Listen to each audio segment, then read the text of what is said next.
Demo section में मौजूद हैं और इनसे जानते हैं कि इसको इस्तेमाल कैसे किया जा सकता है और इसको किस तरह से जलाया जा सकता है। आप बताइए कि इसको किस तरह से जलाना है और इसको जलाने का तरीका मैं आपको बताता हूँ। ये इसका जार है, ठीक है।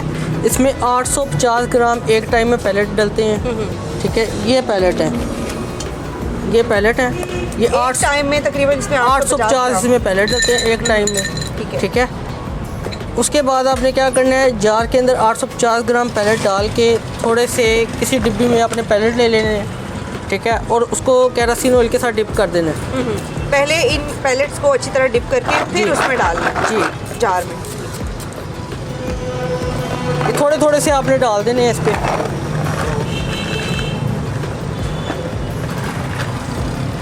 नीचे पहले आपने पैलेट्स डाले हैं, उसके बाद फिर आपने जो जी नीचे पैलेट्स डाल के डिप हुए पैलेट्स आपने थोड़े थोड़े से ऊपर डालने हैं, ठीक है जी। ये नाज़रीन देख सकते हैं आपके इस तरीके से आपने इसको जलाना है। और अब ये इसको ऑन करेंगे। केरोसिन ऑयल डालने के डिप हुए पैलेट डालने के बाद आपने इसके ऊपर माचिस की तीली से आग लगा देनी है। इजीली इसको आग लग जाएगी।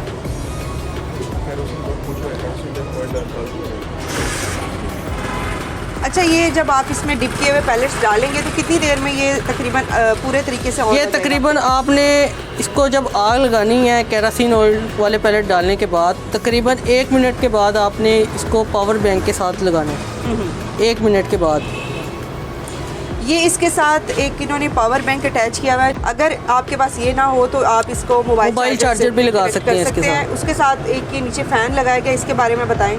ये इसकी एयर के लिए लगाया गया है, इससे इसका प्रेशर बनता है आग का। ये जो भी आपने 850 ग्राम पैलेट्स डाले हैं, ये तकरीबन कितनी देर तक जलते रहेंगे? ये तकरीबन 1 से सवा घंटा इसकी टाइमिंग है आग की।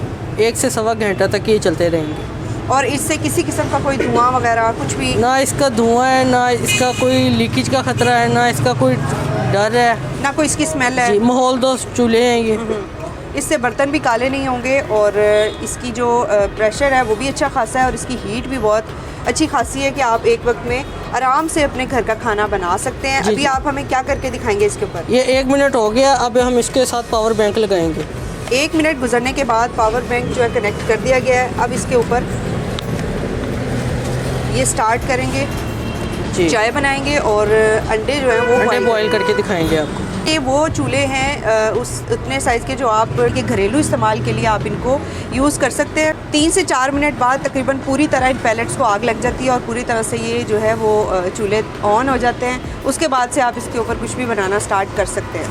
अस्सलाम वालेकुम नाज़रीन, सोशल क्लिक से मैं आपकी मेज़बान साइमा शहजाद। पाकिस्तान में पहली मरतबा बायो एनर्जी से चलने वाले डोमेस्टिक, कमर्शियल और इंडस्ट्रियल चूल्हे मुतारिफ़ करवा दिए गए हैं जो कि ना तो बिजली से चलते हैं और ना ही गैस से चलते हैं। इस प्रोजेक्ट के सीईओ और डायरेक्टर टेक्निकल हमारे साथ मौजूद हैं। आइए इनसे बात करते हैं और पूछते हैं कि ये आइडिया इनको कैसे आया और तैयार करने में कितना टाइम लगा। अस्सलाम वालेकुम सर। जी वालेकुम सलाम, बहुत शुक्रिया।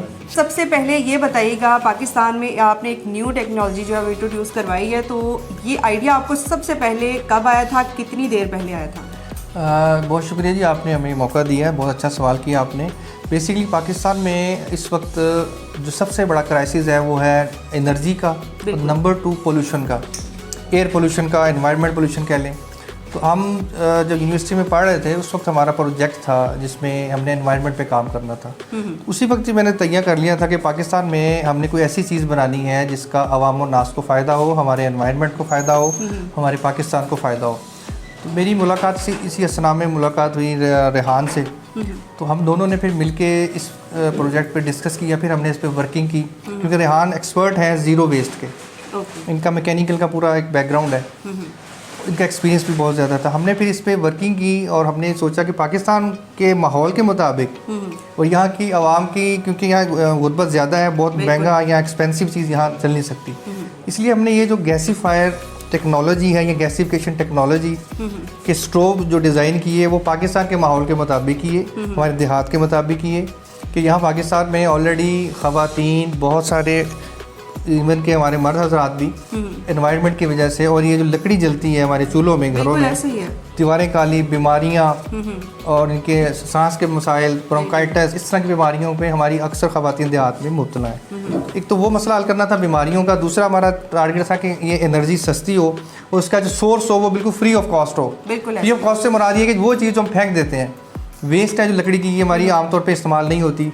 जंगलात की वेस्ट है, फॉरेस्ट की वेस्ट है, हॉर्टिकल्चर की वेस्ट है, गार्डन की वेस्ट है, कोई भी ऑर्गेनिक मटेरियल है जिसको हम इसको कन्वर्ट कर सकते हैं बायोमास फ्यूल में। बायोमास फ्यूल को कन्वर्ट करने के बाद एफिशिएंट चूल्हे की ज़रूरत पेश आई। यानी कि दो चीज़ें थी, इसका बायोमास फ्यूल डिज़ाइन हुआ, देन उसके साथ हमने चूल्हा डिज़ाइन किया, और चूल्हे का हमने स्मॉल स्केल से लेके, यानी घरेलू डोमेस्टिक से लेके कमर्शियल, और इवन के इसके ऊपर आप इंडस्ट्री के बॉयलर भी चला सकते हैं। अल्हम्दुलिल्लाह 4-5 साल में हमने काफ़ी काम किया, मुसलसल R&D पे भी काम हो रहा है। ऑलमोस्ट आपको 4-5 साल लगे इस प्रोजेक्ट को कंप्लीट करने में?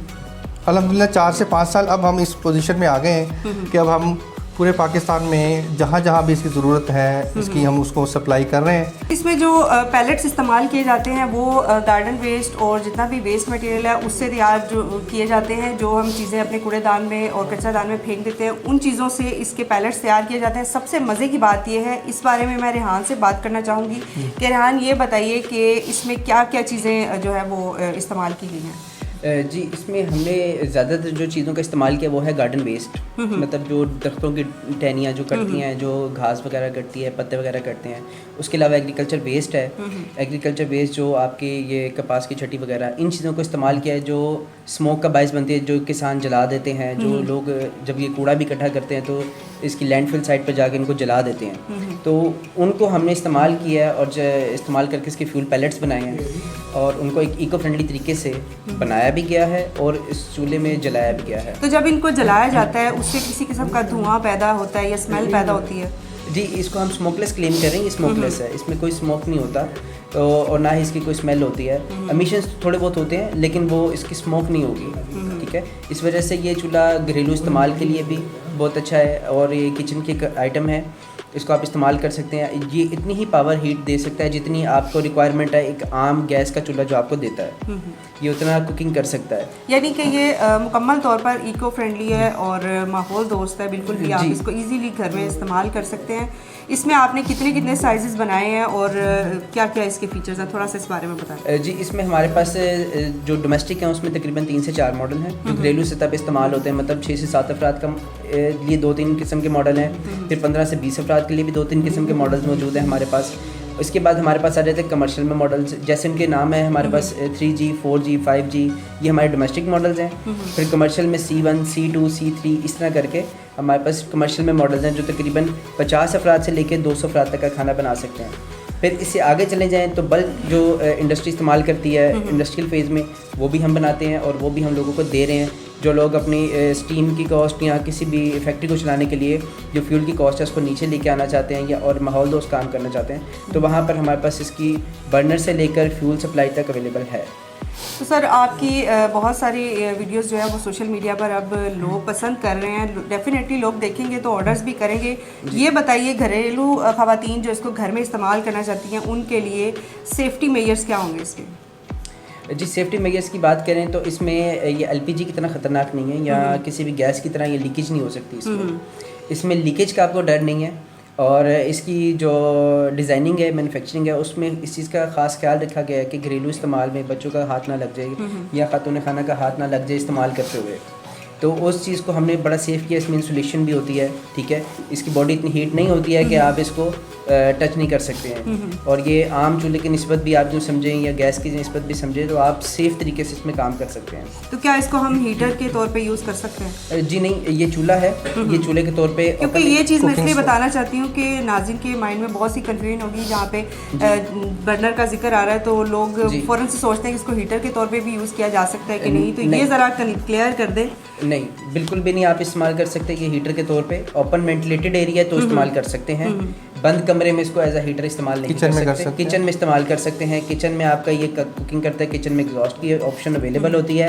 अगर कोई ऐसी जगह है, कोई ओपन एरिया है, ओपन कमरा टाइप है, वहाँ पे आप एज अ हीटर या रूम को हीट करने के लिए इस्तेमाल कर सकते हैं। दूसरा जो गैस का चूल्हा होता है या जो सिलेंडर होता है, उसकी निस्बत ये कितनी इसकी कॉस्टिंग जो है वो कम पड़ती है? जी, ये एलपीजी की निस्बत हमारा क्लेम है 30 to 40%।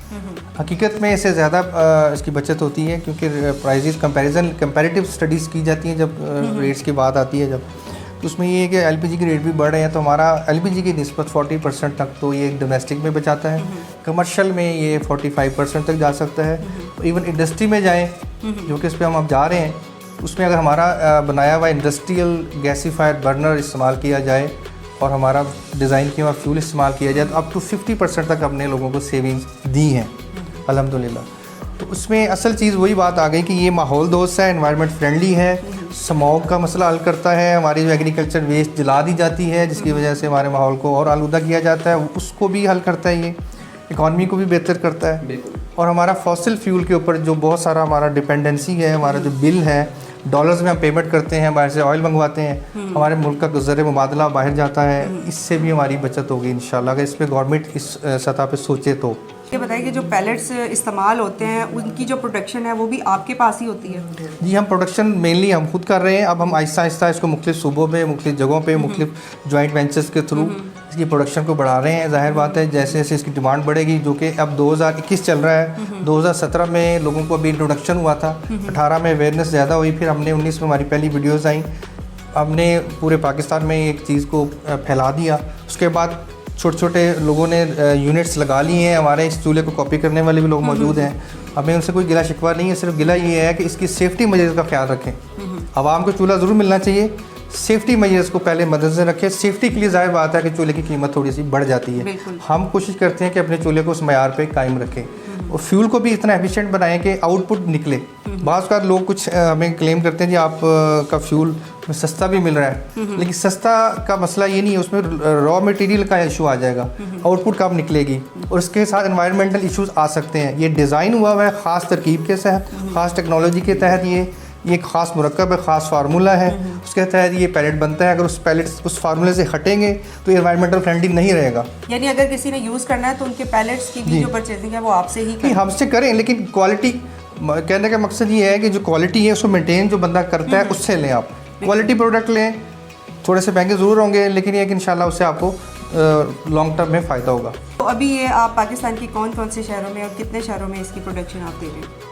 प्रोडक्शन तो हमारी पंजाब और सिंध में हो रही है ज़्यादा, जहाँ इसका रॉ मटेरियल ज़्यादा रेडीली अवेलेबल है, इजीली अवेलेबल है, या जहाँ ट्रांसपोर्टेशन के इश्यूज़ कम हैं वहाँ ये इजीली बनाया जा सकता है। लेकिन इसकी इनिशियल कॉस्ट काफ़ी ज़्यादा है प्लांट के लिए, उसको बनाने के लिए बल्क में बनता है, ये सारा इसका रॉ मटेरियल बल्क में आता है, उसको भी हैंडल करना होता है, उसके लिए अच्छी खासी सरमाया और टेक्नोलॉजी की ज़रूरत होती है। लेकिन ये है कि हम लोग कोशिश कर रहे हैं कि इसको मज़ीद स्केल अप करें, मुख्तलिफ जॉइंट वेंचर्स, SMEs और ये बड़े इदारे मिलकर हमारे साथ बातचीत चल रही है। प्रोडक्शन ज़्यादा हो जाएगी इंशाल्लाह, फिर ये और मज़ीद इसकी अवेलेबिलिटी भी ज़्यादा हो जाएगी और कॉस्ट भी कोशिश करेंगे कम हो जाए। हाँ, आप बताएं कि हेल्थ के हवाले से ये कितना मतलब सेफ़ है, उस हवाले से थोड़ा गाइड करें। देखिए, हमने इसको जब बनाया था, जिन दिनों हम इस पे वर्किंग कर रहे थे, हमारा एनर्जी क्राइसिस के साथ साथ कंसर्न हेल्थ का भी था, क्योंकि हमारी जो स्टडी थी उसमें ये हमें पता लग रहा था कि जो वर्ल्ड की जो टोटल पोल्यूशन है उसमें 25% जो ज़िम्मेदार है वो लकड़ी की इनएफिशिएंट बर्निंग है। उसके अलावा तकरीबन बाकी फ्यूल्स भी ज़िम्मेदार हैं। तो हमने इसकी जब हेल्थ को लेके जब चीज़ों को देखा, तो जो लोग लकड़ी इस्तेमाल करते थे, जो कोयला इस्तेमाल करते थे, जो ख़वातीन थी, उनको ज़्यादातर स्किन के, आइज़ के और रिस्पिरेटरी इन्फेक्शन ज़्यादातर उन लोगों में पाई जाती थी। तो ये चूल्हा बेसिकली डिज़ाइन किया गया, गैसीफायर बर्नर इसका नाम है। इसकी जो गैसेस होती हैं ये उसको भी मैक्सिमम लिमिट पे जाके बर्न कर देता है, और ये बिल्कुल आपको ये फील देता है जैसे गैस का चूल्हा चल रहा है, लेकिन आप लकड़ी ही जला रहे हैं, लेकिन इसकी जो आउटपुट है वो आपको गैस की टाइप ही मिलती है, और इसके अंदर आपको हेल्थ वाइज बड़ी सेफ्टी हो जाती है कि कोई इसमें आंखों में जलन नहीं है, किसी किस्म की कोई चीज़ नहीं, इरिटेशन नहीं है, और ये बड़ा एक सेफ और फ्रेंडली तरीके से ये चलता है। ये बताएं कि अभी आपका नेक्स्ट प्लान क्या है, अभी आप इस हवाले से, क्योंकि आपने काफ़ी ज़्यादा साइज़ जो है डिज़ाइन किए हुए, कमर्शियल जो है वो भी साइज़ आप मैंने देखा है यहाँ पे। मज़ीद इसको आप इस बारे में क्या कहेंगे कि फ्यूचर में आप इसके क्या इसमें करेंगे? ये बड़ा अहम क्वेश्चन है, क्योंकि जब तक R&D चलती रहती है तो चीज़ें आगे बढ़ती रहती हैं। टेक्नोलॉजी ऐसी चीज़ है, डे बाय डे चेंजेस आती ऐसे ही है, हैं। बिल्कुल। हमें कोई नई चीज़ पता लगती है तो हम उसको अपने इस प्रोडक्ट में इंडक्ट कर देते हैं। इस वक्त हम गीज़र्स और हीटर्स पे काम कर रहे हैं जिसकी डिमांड बहुत ज़्यादा है। नॉर्दर्न एरियाज़ ख़ासतौर पे ये कोयटा वगैरह, यहाँ से हमें बहुत डिमांड आती है। गीज़र्स पे ऑलमोस्ट हम काम कर चुके हैं, इंशाल्लाह वो भी जल्द ही लॉन्च करेंगे। और इसके साथ साथ हमने हीटर्स पे भी काम कर रहे हैं। हीटर और गीज़र बनाना मुश्किल नहीं था, एक्चुअली उसकी R&D हमने सेफ्टी मयर्स को मद्देनज़र रख के बनाना था कि खुदा ना खास्ता कोई ये इस्तेमाल करे। लॉन्ग टर्म चलना होता है, 8 से 10 घंटे, 12 घंटे, 24 घंटे भी बन के चलते हैं। तो हमने अल्हम्दुलिल्लाह वो R&D हमारी मुकम्मल हो गई है, हमने वो पायलट प्रोजेक्ट मुकम्मल हो गया। वो मार्केट में इंशाल्लाह कुछ अरसे में गीज़र्स और हीटर्स भी हम मार्केट में लॉन्च करेंगे। तो सर गीज़र और हीटर्स के हवाले से एक और क्वेश्चन मेरे माइंड में आ रहा है, क्या उसके लिए कोई नई टेक्नोलॉजी आपने यूज़ किया या इसी को आपने मिक्सअप करके कुछ नया हमने बनाया? इसी गैसिफिकेशन टेक्नोलॉजी को इस्तेमाल किया। बायोमास फ्यूल ही होगा उसका मेन फ्यूल, जो हम जिसको वुड पैलेट्स कहते हैं, और इसी किस्म के चूल्हे होंगे, लेकिन उनका डिज़ाइन फ़र्क होगा। वो सेफ्टी और लॉन्ग टर्म चलाने वाले डिवाइस उसमें लगाए गए हैं। ऑटोमेशन पे उस पर काम हुआ है और उसको गीज़र्स के साथ इंडक्ट किया गया है ताकि गीज़र्स क्योंकि कंटिन्यूस चलते हैं, लेकिन इसमें ज़्यादा हम अभी कमर्शियल गीज़र्स पे काम करेंगे, बड़े गीज़र्स पे। ये मसाजिद डोमेस्टिक पे भी हो जाएगा, लेकिन क्योंकि इसकी अभी इनिशियल कॉस्ट ज़्यादा है और कोई डोमेस्टिक में चाहेगा तो उनको भी दे देंगे। लेकिन अभी कमर्शियल हॉस्पिटल्स, होटल्स, मोटेल्स या जहाँ ज़्यादा मिकदार में पानी गर्म करने की ज़रूरत पेश आएगी वहाँ होगा। ऑलरेडी हम इस वक्त पाकिस्तान के अफवाज पाकिस्तान को भी हम ये सप्लाई कर रहे हैं। हमारा फ्यूल भी जा रहा है, हमारे चूल्हे भी जा रहे हैं, तो माशाल्लाह इस पर काफ़ी काम हो रहा है। सर बहुत अच्छा प्रोजेक्ट है आपका, इसको बड़ा अप्रिशिएट किया जा रहा है। और इमरान खान का जो एक उनका आइडिया था कि क्लीन ग्रीन पाकिस्तान, उसको भी आप लेके चल रहे हैं, तो आपको बेसिकली क्या फील होता है? जी, हमें बड़ी खुशी महसूस होती है क्योंकि दरख्त एक जानदार है। हम उसको अपने घर में छोटा सा दरख्त लगा लें तो हमें बड़ी अच्छी फील आती है। तो पूरे पाकिस्तान में क्योंकि फॉरेस्ट नहीं है, हमारी बहुत कम परसेंटेज है, ये होना चाहिए 10% से ज़्यादा होना चाहिए टोटल कल्टीवेटेड एरिया का। तो अभी इस गवर्नमेंट ने बहुत बड़ा इनिशिएटिव लिया है, अल्लाह करे उसमें 10% भी कामयाब हो जाए। हम भी उनके साथ हैं, हम भी उसका साथ देंगे इंशाल्लाह। तो ये बहुत बड़ी हमारी आने वाली नस्लों के लिए बहुत अच्छा होगा। दरख्त होने चाहिए, दरख्त उगाने चाहिए। हमारा ये प्रोजेक्ट बेसिकली है ही इसी मकसद के लिए, सेव ट्रीज सेव पाकिस्तान, और दरख्त लगाए जाएँ ज़्यादा से ज़्यादा। बहुत शुक्रिया। साजिद मुस्तफ़ा और रेहान ताहिर हमारे साथ मौजूद थे। इनके जो प्रोजेक्ट है उसको हमने डिस्कस किया और आपको इन्होंने अपनी टेक्नोलॉजी के बारे में बताया। इसी तरह अच्छी अच्छी वीडियोज़ लेके आते रहेंगे। हमें इजाज़त दीजिएगा। अल्लाह हाफ़िज़।